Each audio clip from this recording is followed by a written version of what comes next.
Every founder starts with a spark, a small idea, a bit of audacity, and a mountain of risk.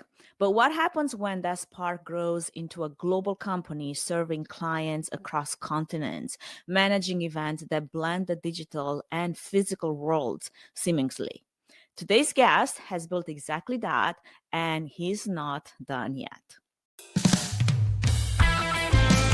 Welcome to the Events Demystified Podcast, the CEO edition.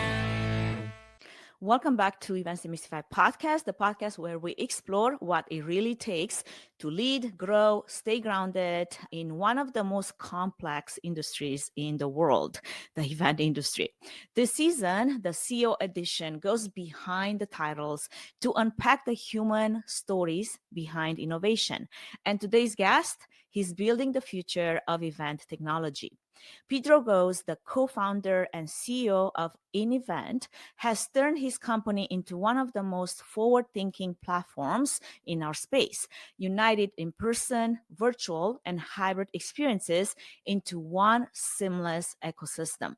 From his roots in engineering to leading a global event tech powerhouse, Peter's story is about scaling big ideas, leading through rapid change, and learning that resilience looks very different when the stakes keep getting higher.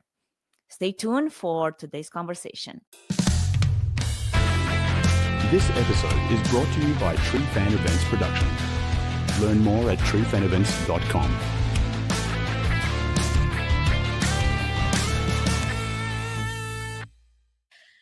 Welcome to the show. How are you today? Hello, Anka. I'm doing well. It's been a while. I'd say 3 months since we last connected. That's right. I mean, we were in person at some event. I'm trying to remember, like, was it IMAX? Was it something else? No, it was a different thing. I think I we're feel at like, the SGMP yeah, award. that's right. Well, I'm super excited to have you on the podcast. I think this is the first time I actually have you on the podcast. I don't know Yes. why it took so long.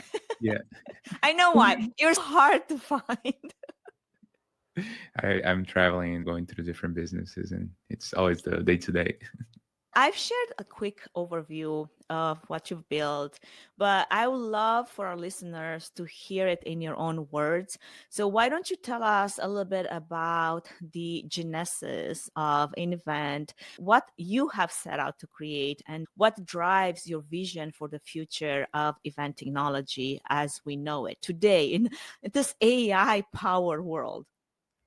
Well, I think as a company, we are thinking about what the event planner mostly needs and adopting things that are the full experience of running the event. Today, our goal is to be an agency powered by tech. We want to develop exactly the experience they want, deliver a premium experience, and work with our clients to deliver something amazing for their attendees.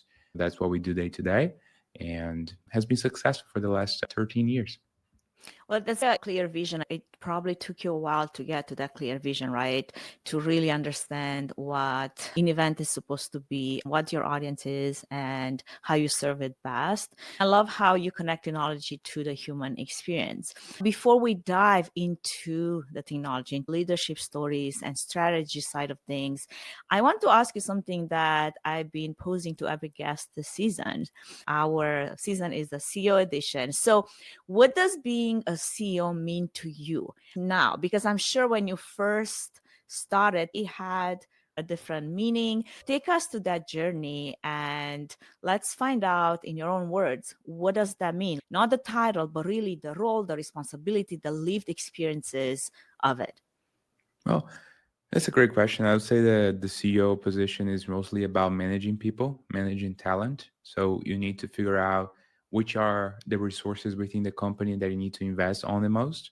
And I say this because we all try to say that talent is linear, but it's not. You're going to find some areas where it makes a much bigger difference if you have more people and keep people there than other areas. You need to know how long it takes to develop that talent, understanding the importance of project managers, salespeople, how your product is out there really makes a big difference on your market. That's one of the biggest things I would say. Like 80% of my time is managing talent. The remaining time is mostly managing finances, cash flow, seeing the business is not going to go bankrupt if we need more investment, managing pipeline, seeing which opportunities we can actually put some time to and efforts to bring new leads and convert into sales, and managing renewals. That's what we spend most of our time, but nothing close to managing talent, which is the main thing. Has the role changed over time from when you first started to where it is now? Yes. I think when you got started, you were mostly an operator, right? You're there closing the deals, setting up the systems, developing the channels that you're going to sell the product through. Are you going to go to trade shows? Are you going to develop your, blog or inbound strategy? Are you going to sponsor some podcasts? Are you thinking about Google ads or any other advertising? And then you're figuring out which ones work, which ones do not. You got to make a lot of tests. But once you have a channel and you have something that's predictable, you start hiring people. Then you can start moving away from, I don't have to close every deal. I don't have to be the one implementing every single account. I can have people doing that work and I focus more on the long-term strategy for the business. You started young and then you built something that touches every corner of the event industry. What's a moment early in your journey that made you realize, okay, this idea might actually work? Tell us the story of you starting on this path. Yeah, I think we got started back in the early years. We were building a mobile app to answer and ask questions. We were in college and we thought all these events we go to, like there is no queue for you to put people and ask questions, right? Like people go to the microphone and stay there for hours and sometimes they don't even ask your questions. So we thought maybe we could create an app that you just write your answers, your questions, people can upvote, and then you just read a few selected ones in the end and you don't have to stay in line. We started selling this app. It was really affordable. It was like $200 and you get the full experience and everything. Then we realized the mobile app thing is not so valuable for event planners, right? It's a nice to have, but you could definitely do an event without that. So we wanted to migrate to something more critical to event operations. That's when we got into registration, badge printing, kiosks. We developed the first self-service kiosk. I was talking to some other CEO these days, and we're talking, like how nobody was doing this back in 2015, and it was so innovative when we're one of the few companies doing that back then. And registration is where we really launched the company and started to become big. And then the pandemic came, and that's the story of the business. Well, I think that's when probably you started then exploring what does digital look like, right? And a bunch of other event tech, our pipeline is gone. There's no more in-person registration. How do we pivot in a way that keeps us alive? Were you in the early stages, the developer, the programmer, the engineer? I know you have a technical background. Talk a little bit about that. It's funny how you envisioned one product and then when you put it on the market, you realize the usage might change or somebody brings in feedback perspective of what that could be used. And that also shifts your journey because as you said, promoting this one product that solves this one problem that you saw needed a solution. Whereas the bigger problem was here from this start point, you were able to get here, which was a larger challenge. And even from a dev point of view, I'm pretty sure at this point, you're like, yeah, this is not something that I built in my bedroom. It will take some resources. It will take some people. So take us through that journey. Yeah, I think it's a combination of how big the problem is and how many people are competing on it, right? Because you sometimes may find a big problem to be solved, but a lot of people thought the same thing. And then you have competition, and the competition drives the price down. So maybe you think that's not such a good business idea for me to pursue because it's so competitive. So I think it's the balance of like, you need to find a decent enough problem that needs to be solved, but it needs to be niche enough that there is not a lot of competition. I'll give you a few examples. We used to think that we could develop a great platform in the French market, right? Mm-hmm. We thought French is the third largest language in the world. So we're going to create a platform. French people hate to speak English. So we thought we can develop everything in French, hire French support developers and French customer project managers. We realized that building through that was hard because the price was not there. The differentiation in how much we could charge here in the States versus how much we could charge in France was so competitive. The price point was just much lower, and we had to pay different salaries. Like it was not a good cost ratio. So after 5 years trying this idea, we decided it's not really the big problem, but the payback is not there. So we discontinued the French strategy. Are you French? Do you speak French? Give us a little bit of the back story. What's with the French? No, it's beyond me. My French is too bad to say anything. Well, if I can commensurate with you on that, I have actually taken French from second grade all the way to 12th grade. Oh Back in wow. Romania, they actually teach you two languages in school. From second Yeah. grade, you start learning English and French. I don't know if it's still the same path nowadays, but back in my days, I had this terrible teacher that played favorites to the point where I hated only because of the teacher, not because French was bad. French is such a romantic language. It sounds beautiful, but I hated the teacher that I put no effort whatsoever in learning French. So after 10 years of French, all I can say is, comment ça va? Ça va bien, merci. Je m'appelle Anka. Yeah, Like, Pedro. what terrible ROI, the time invested. Exactly. You learn something, you want to stick with it. You have to use it every day, at least for me, to become good at it. And I do not use every day. So English is the only thing that I've learned, and I kept using it. So Yeah. were you born in France then? Where is this French love for building a platform from the ground up comes from? I think it's just like market dynamics. We're Mm. studying what we could build on. And I saw that English is the number one language along Mm. Chinese. And then the third one is French. I don't think I'm going to sell anything to the Chinese market because like it's They mostly will because China's copycat so big, everything right? and make it their own in no time. Exactly. So like in French is mostly diversified because it was in Mm, 30 something countries. yeah. And I Plus you thought, had Canada, go exactly. to market in Canada, why not? So that was a business idea strategy that we tried. It was not successful. You just love to watch a lot of movies in French. That French, it's such a beautiful language, at least for me. I love to hear it, but I don't understand a lot. inEvent has become known as one of the few platforms that truly integrates the in-person, the physical, virtual, and hybrid experience. How did you see that opportunity before the rest of the market, and what gave you the confidence to go all in?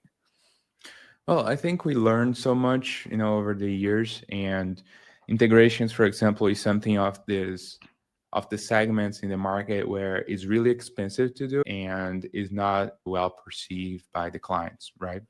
It was a really bad experience in the beginning because we were just complaining like these things the clients want in terms of integrations. Integration is never ready. The clients always want you to customize something uniquely to them.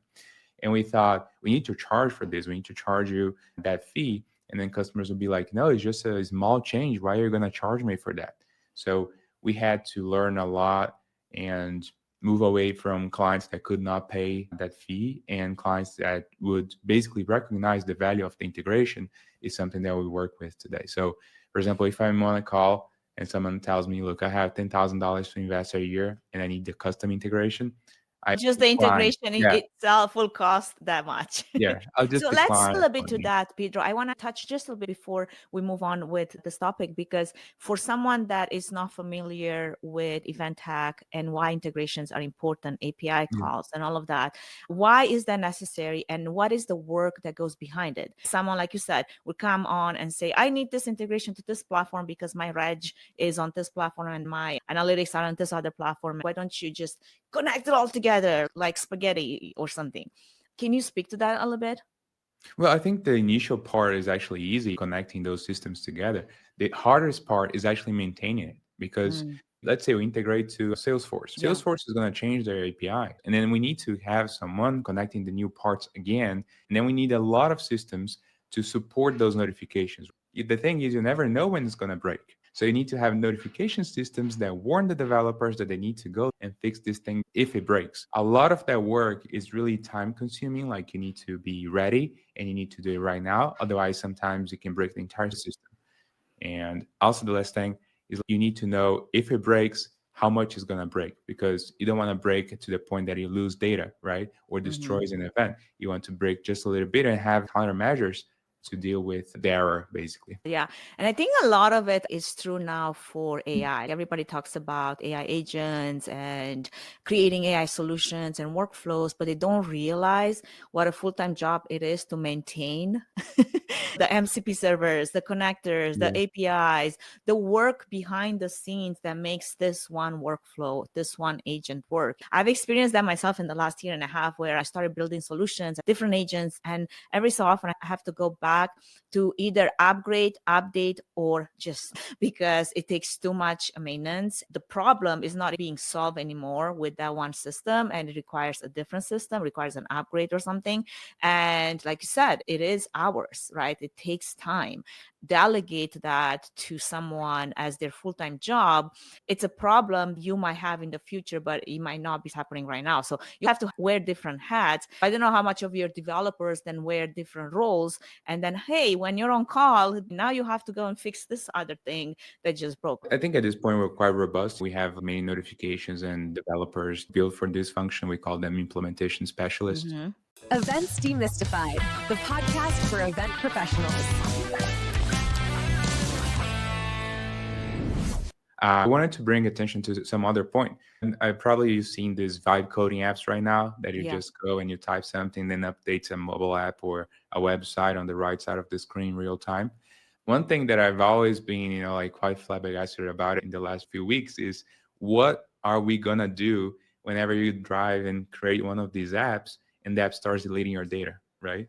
Yeah. Because today, if you have a vendor, you just email your customer support person saying, look, my data was deleted. Can you restore it? Like if it was a coding app that you built yourself, there is no one to complain, right? Yeah. You're going to have to deal with it, run backups. I always look at those at Rise and Repeat like it's one-time solution. This is not, if you care, like you said, about your data, if you care about carrying over your registration data from last year to the next year. I know people that sell those solutions and are quite successful at creating one-time use registration pages, but you have to make your client understand this is a one-time use. You might be able to recycle it sometime somewhere, but it's not going to look the same, especially how fast AI is moving and how much the models, the tools are changing. If data is important to you, that's not going to help you for your next event. That's just going to be a one time. You better know that you're not recycling that. That's something that you do not get today from these vibe coding apps is great support. I would say that when a customer comes to an event and they do purchase one of our services, they're mostly paying for people, for talent. So I would say that if you only want the technology and promise that whatever happens to the product, you're never going to complain, which never happens. There is always something that we need to fix.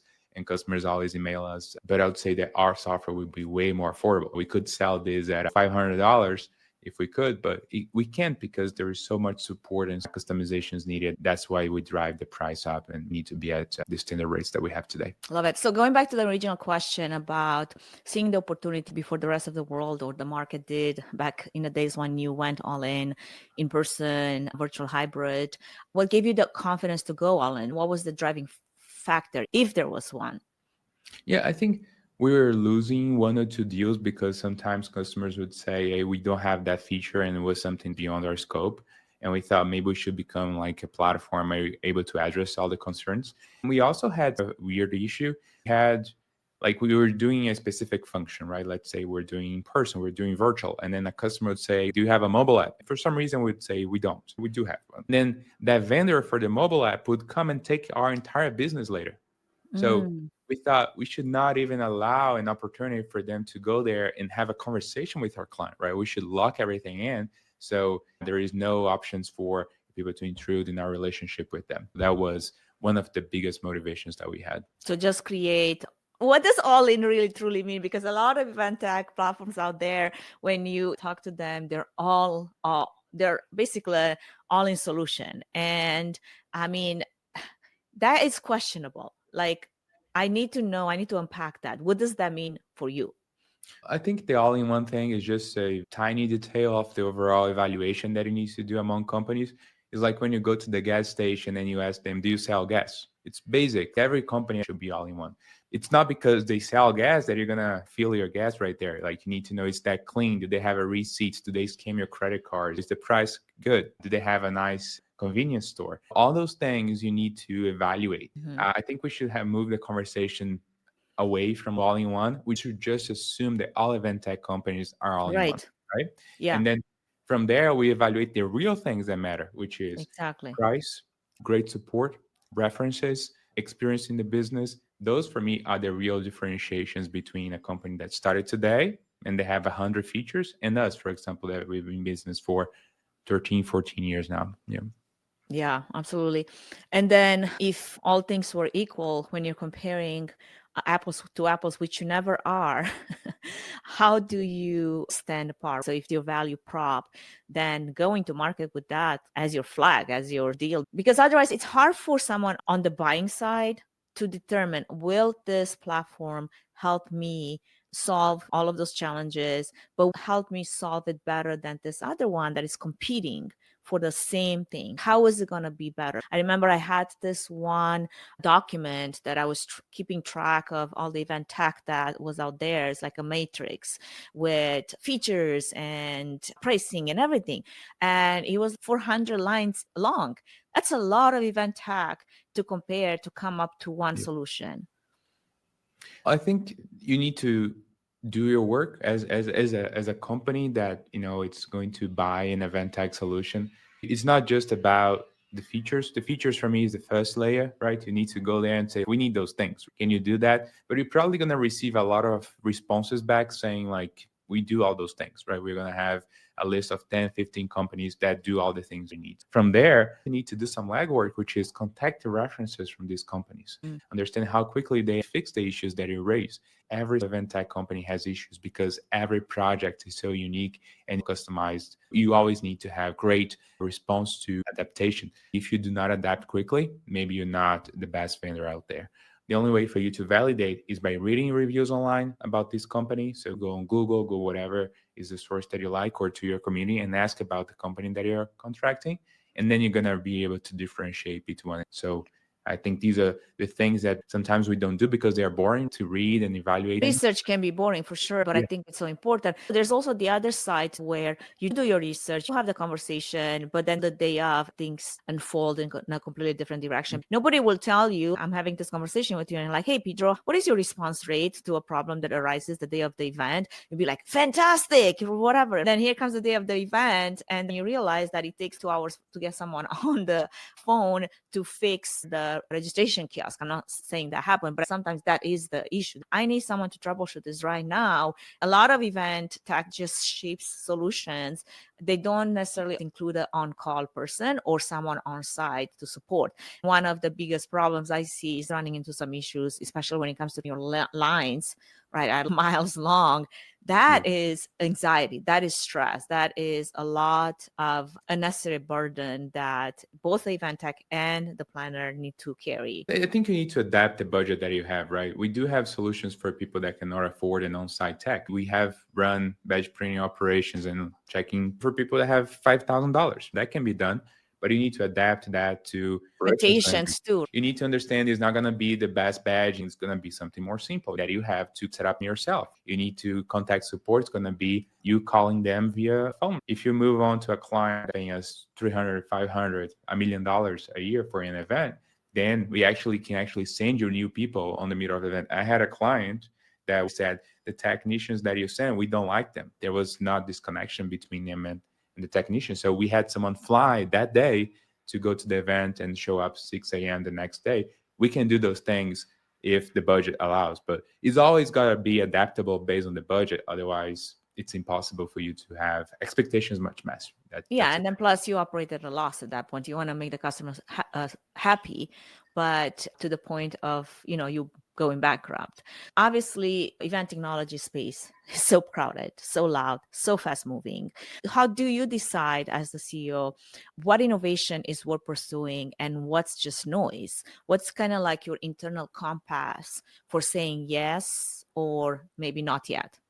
That's a great question. There's a lot of noise, and it took us a long time to figure this out.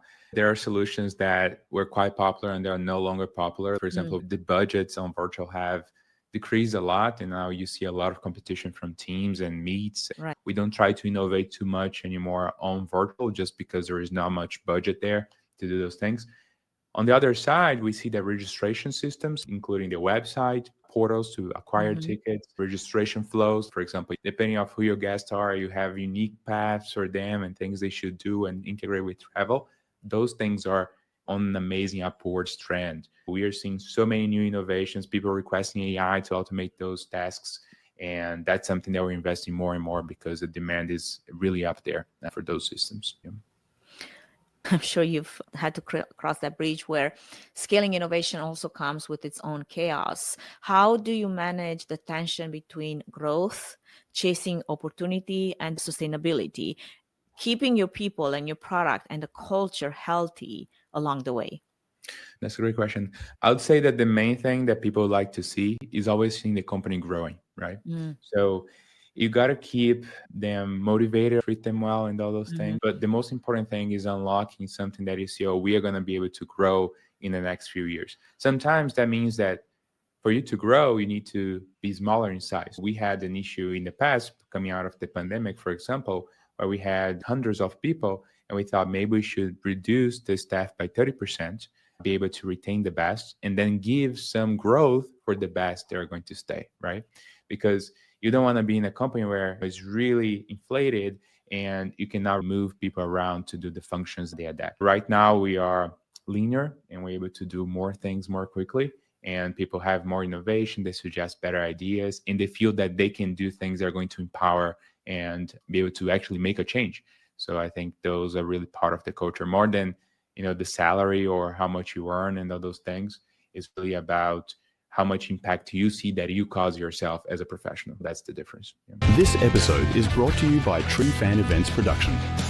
We don't just produce events, we power them with AV, AI, and strategy. From bespoke AV production planning and management to AI workshops, courses, and keynotes, we help teams build smarter events and stronger businesses. Learn more at truefanevents.com. As you said, no growth story really is linear. And even though you're leaner now, can you share a moment when something didn't go as planned, and how were you able to turn that failure into fuel for innovation? Well, it's a complex issue. Sometimes you do have a complex issue that you don't find a solution for. But when you do, it's great because you're able to say, hey, I figure out something that sometimes I made this mistake in the past, and they're able to grow from there. I think the most recent change that we made that was really successful for the business is moving away from every client that wants everything and moving to clients that they can only afford the things that they are realistic about. So when we are in discussions to onboard a new client, we always now wants to validate like the things that you're requesting. Do you understand that they're going to be expensive? Or if you're requesting really simple things, do you understand that you're going to be staying at the simple level and not asking for modifications as you go? This perception is really valuable to us right now because removed all these clients that were churning because they were unsatisfied because they had expectations that did not match their budgets. This was bad not only for the client but also for our team that got frustrated that they could not do the things our clients wanted. This change was really good for everyone, I think. Does that have the backside story of you lost some clients? Lost Yes. clients mean lost revenue. How do you overcome that? How do you make up for that? Well, I think it's a strategy, right? We could continue on that path and still have a retention that was going to be lower. For us to move forward and have great references, I need to be able to make that change. I decided to take that loss at that moment because if I want to onboard newer clients that are going to be 6 digits and above, they're always going to request references. And for me to request references, I need to have already clients that are extremely happy with our services. And if I'm not able to do that, if our clients are kind of happy because I'm only doing half the work because you're not paying me for much, I never get those extremely happy clients that really want to be references. So for me, it's better to reduce the company size or reduce the work, have clients that are really going to be fantastically happy so I can actually use them as references, and then that creates a compound machine that we can grow. It's a strategy that we decided to take a risk, and so far it's working. Leading a global company means navigating time zones, cultures, constant change. What have you learned about communication and trust when your team spans multiple countries and cultures and perspectives?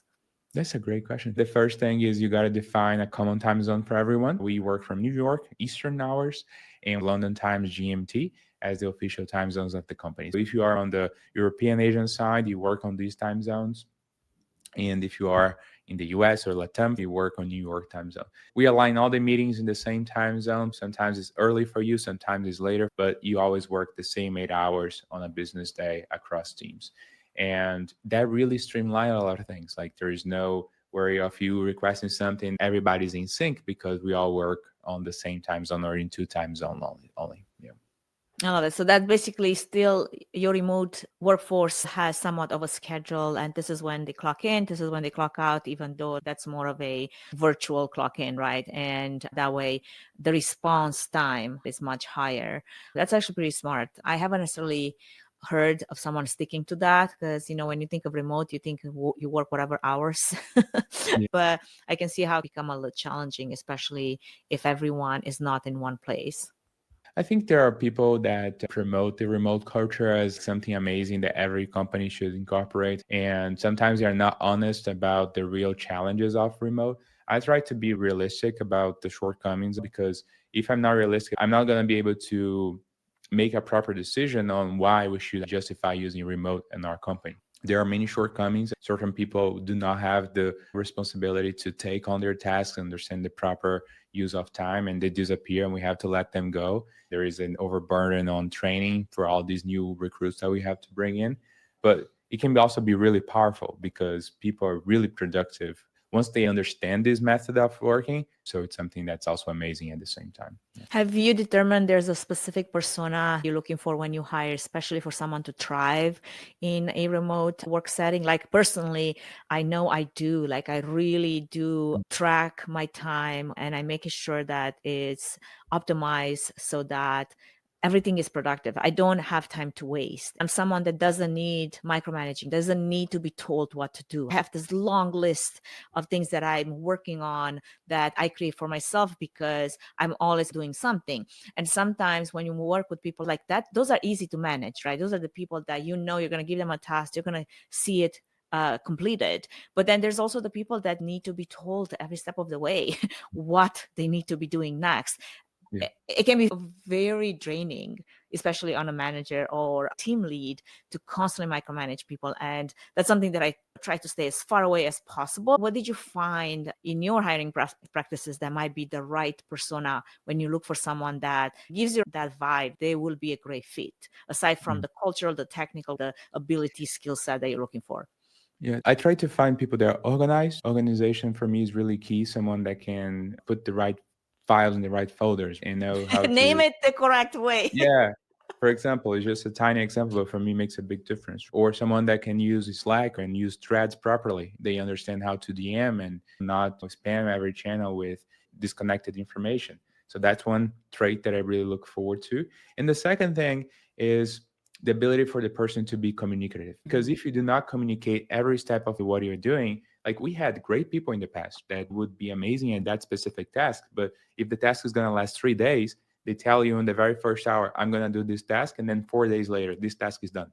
And you have no communication from them throughout the way.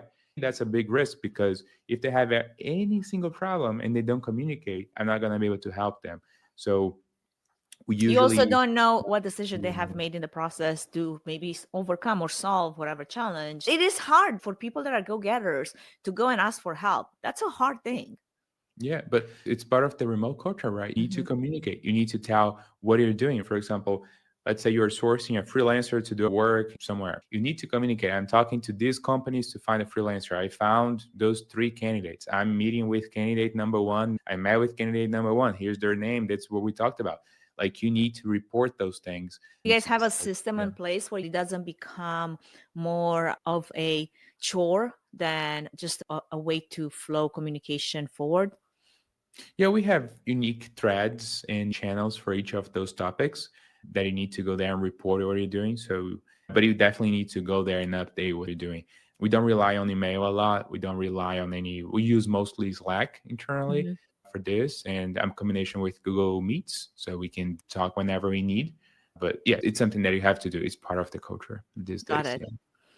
I did create the AI task manager to work within Slack. I'd be curious if it's something useful for a team as large as yours. Right now, I'm in the beta testing phase and wondering if this is useful. Slack has been a great method of communication for a lot of remote teams. With this app, I did vibe code it, Pedro, believe it or not, receiving some really great insights and feedback to make it really useful. But again, it goes back to something you said earlier, sometimes competition like Slack. would see it and be like, we can create this and offer it as a production assistant, Team Slack as a bot, right? Taking that MVP and trying to monetize it to find the right audience is a different story. Event tech is not easy. Event tech changes so much. And talking about AI and data and the future of events, the industry is changing so fast. We're talking about automation, personalization, AI driven insights. What would you say is your prediction for where the next wave of event innovation will come from? And how is inEvent preparing for that future now? Yeah, that's a great question. I would say that the very first moment that we're going through, AI is still in the beginning. When we got started with mobile apps back in 2013, 14, nobody used mobile apps. iPhone was a novel thing. Everybody was buying their first iPhones. Mobile apps was a revolution. And it lasted until 2017, 18, when we started with the mobile kiosks for badge printing. Everything in the past was you went to a desk and a person with a PC would check you in a spreadsheet.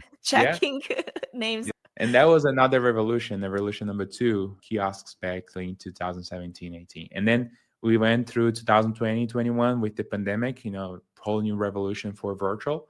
And right now we're just in the beginning of the AI revolution. So I'd say it's going to last another 2-3 years. And then maybe like 2030 or 2031, we're going to see something new. I think personally is going to be the new wearables, like the Ray-Ban from Meta. People are just going to start using them, and then you're going to go through an event and people are just going to start popping up, like I see this and say, oh, this is Anka's founder and CEO, and she has been in this industry for 20 years. And she's interested in this and that. This is the type of content she posts, so I can relate to her. I think in 10 years, everybody's going to use glasses or any other device that you're going to have those things pop up as you go. That for me is the next revolution. Adapting event tech to support that integration is going to be the next move forward. Even with AI features that a lot of event tech is working hard to deploy, it takes time. You don't just whip up code to support AI and create this brand new offering. Someone has to build it, test it, put it out to market, make sure it works, and then constantly upkeep it. Models change all the time. Which model do you choose? How is that protecting the data options that come embedded with every decision that's being made? So yeah, that's very interesting. Have you tried the Meta glasses at all? I actually have the second or third generation. Yeah. I have tried to use them at events. It's interesting. I'm curious to see the buy-in, like what's going to take for like a general population, for your regular folk to actually really wear them and adopt them. Yeah, I think we're in the very early stages. For me, it's not something that we should even because right now the experience for me is so bad that you should not even consider them as a real technology yet. I had the Apple Vision Pro. It's horrible. Like the thing weighs, like 400 tons on your head. The Meta glasses are terrible as well. Like they are super sluggish and slow and everything. Those should not be reasons for us not to think they're going to dominate this space in 10 years. AI was a thing in 2015, but it was terrible as well. Now it's way better. Like we waited on electric cars for at least 10 years for the battery to really get to the point where now you see them all over. This year, we bought a new car and it was an electric car. It was a no-brainer. But ask me 5 years ago if I would have invested into an electric car, I'd be like, no, there's no infrastructure. The battery, we don't know where it's at. There hasn't been enough testing. That seems more of a risk. Obviously, that's a larger investment. Yeah, I think AI still has a long way to go.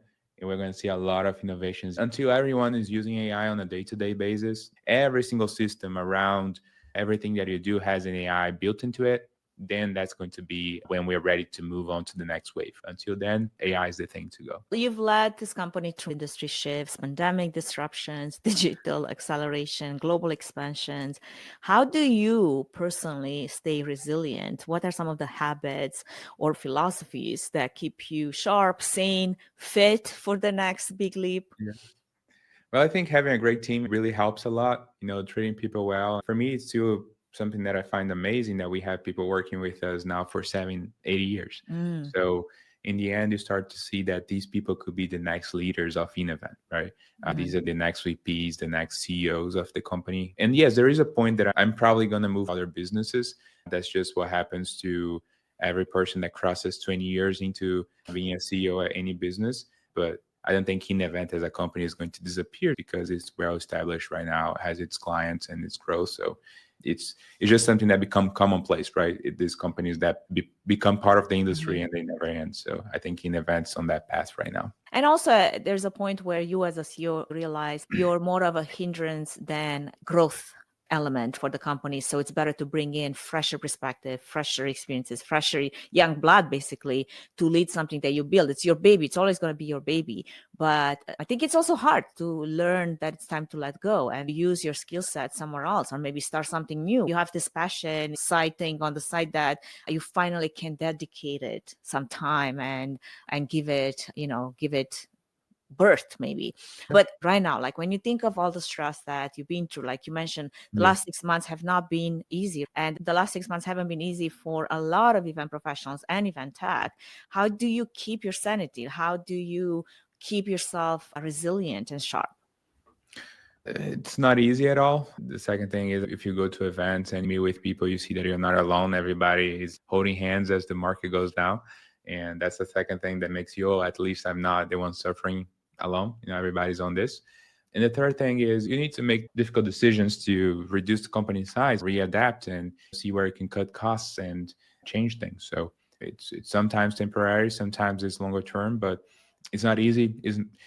It's not something that I enjoy at all, but it has to be done. That's the only way for companies to survive. It's going through bad times and keep going. Yeah. So, I talk a lot about fit for events. What does it mean to be fit for events, right? Like there's this whole philosophy around taking care of yourself as much as you take care of your people, because if you don't fill your cup, you can fill somebody else's, or at least it's much harder to. What does that look like on a daily basis for you to have the ability to still have clear-minded and not lose sight of the realities of today, but also keep up the confidence that you can overcome whatever challenges come your way? But that's also not just mental fitness, right? It's physical fitness. How do you keep your body healthy? Any strategies that you have that you want to share? I'm glad to have access to the best available physical exercise out there. I run, I cycle, I swim. I like to swim every 2 days. Thing is that it really Yeah, fills your gym as cup. well, but Mhm. swimming is the main thing. I love So that. it really helps. And doing stretching as well Mm. is part of my daily routine. It's a thing I do every 2 days. Like your meditation. Yeah. So you just got to separate this from your professional life, no matter how bad things are. Sometimes you're not going to be super motivated. I don't do this for physical fitness in the sense of my body or how I look. It's more because I don't want to feel the pain sometimes of multiple days Mhm. without exercise. So just do it to prevent myself from having any pain. Prevention and sometimes recovery. Yeah, it keeps me motivated. Like if you do that, you're not going to have any pain. You're not going to Pain is your suffer. biggest motivator. I love it. That's it. So if you could go back to your first year running inEvent, knowing everything that you know now, why would you tell that version of Pedro? Or maybe why would you not tell him because he needed to learn it the hard way? Well, I'd say to focus more on the unique requirements of each client and focus less on innovations that you may think could sell. I think we'll be a bigger business by now than we are because we focus too much on leading products that were not adapted at this time. And sometimes we didn't sell enough to get the investment back. Clients are picky, at least in event planners and everything, about certain things to work the way they want. And in the past, we refused to do it because it was not available right now. We're going to go to a roadmap and we lost deals because of that. So I would say focus right now on what you have clients are requesting right now and focus less on 5-year innovations. When the time to have them happens, you deploy them in 5 years. But right now, focus on that customization that the client wants and secure the revenue from it. Got it. Pedro, this was a fantastic conversation. Yeah. Thank you so much for being open to it. Thank you for sharing everything that you've shared.